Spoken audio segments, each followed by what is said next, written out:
Good morning, ladies and gentlemen. Welcome back to Fin Talk with Anil. We are on our day 28 of 30 days, 30 financial topics. And today we are going to discuss what is inflation and why inflation is bad and how can you beat it with the help of investments. Yeah, so let's get started with our day.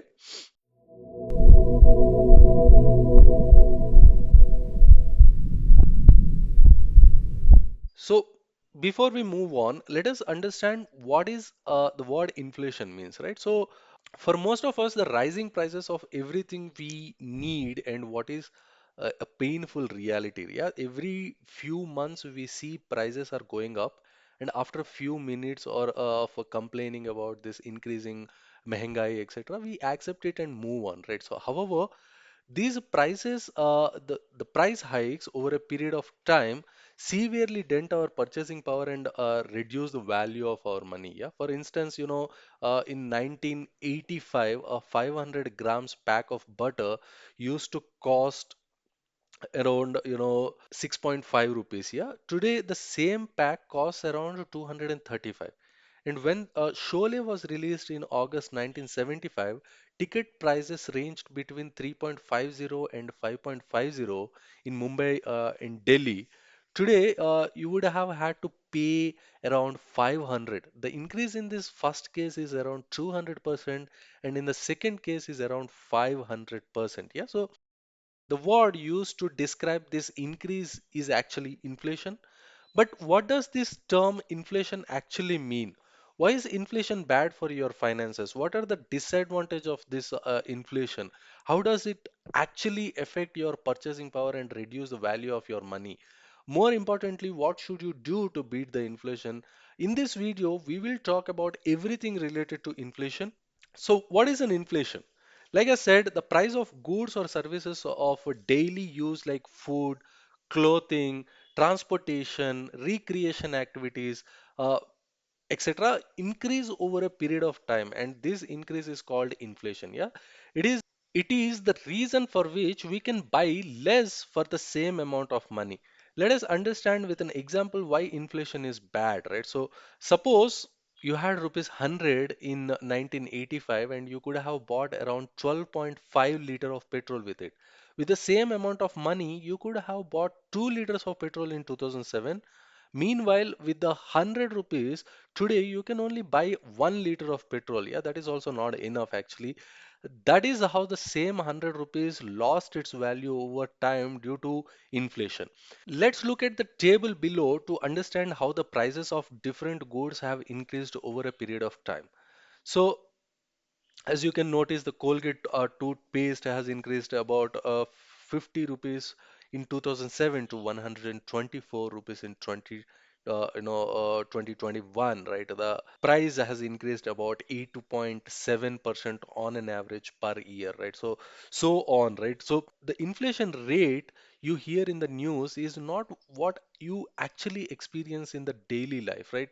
In the Indian context, the average inflation rate, as per the numbers released by the government in the country, is about 5 to 6%. But over the years, the price rise for all goods and services has been much higher than that. For example, the maximum fare for Delhi Metro Rail was about 30 rupees in 2012, which is today about 60 rupees per trip. A steep 100 hike or a steep 100% hike in just 9 years, that is comes around 8% an annum, right? So why is this inflation we experience different from the official numbers of the government? The answer is the way it is calculated by the government. Let's look at it in detail. So how inflation rate is calculated in India? The CPI, which stands for Consumer Price Index, and the WPI, which stands for Whole Price Index, are the two indices to measure inflation by the government, and that is the number we get to hear in the news, right? So the EPI is the weighted average of price change of a basket of products or services like food, apparel, electronics, transportation, healthcare, education, housing, etc. It is the index to measure retail inflation. Meanwhile, WPI measures the price change in goods sold by one business in bulk to another in the wholesale market, right? In 2013, India switched from WPI to CPI as the main measure of inflation. Now, this weighted average means that the individual products or services might be increasing at a way faster rate. Here's some data to prove it, right? So, as per the Ministry of Statistics and Program Implementation, the current inflation rate in India is about 6.3%. In the last 9 years, though the average inflation rate has remained at 5% to 6%, which peaked to 12.2% in 2013, while the lowest point was 1.5 in 2017. Yeah, so let's compare the inflation rates for different goods or services with the inflation rate. Yeah. So as you can see in the table below, the food has the food inflation rate has been around 9.62. Healthcare costs have gone up by average 8%. Education costs are increased by about 10% in the last few years, etc. Right? So how to beat this inflation with the investment, right? So to prevent the loss of your money, saving is not enough. Let's face it. That's because most saving instruments like saving bank accounts or your PPF give returns that don't actually beat inflation consistently over a long duration. So when you invest in them, you might grow the corpus, but the purchasing power of that money will be lower, right? So let's take an example.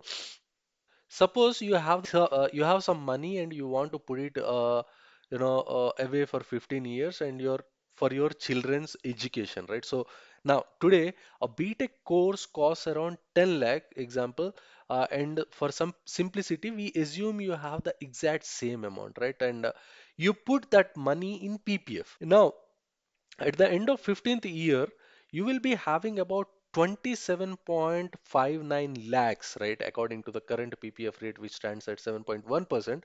But the cost of the same BTech course will be around 41.77 lakhs at the time, uh, because the cost is going up by 10% every year, right? So, did you see what happened here? You today have the money that can fulfill a goal, but it doesn't grow faster or at least at the same rate at inflation, then in the future it will not be enough for that very same goal. Yeah. So don't just save, invest in the asset that can beat the inflation over the long term, and investing in equities through mutual funds, etc., is the best way to achieve this, right?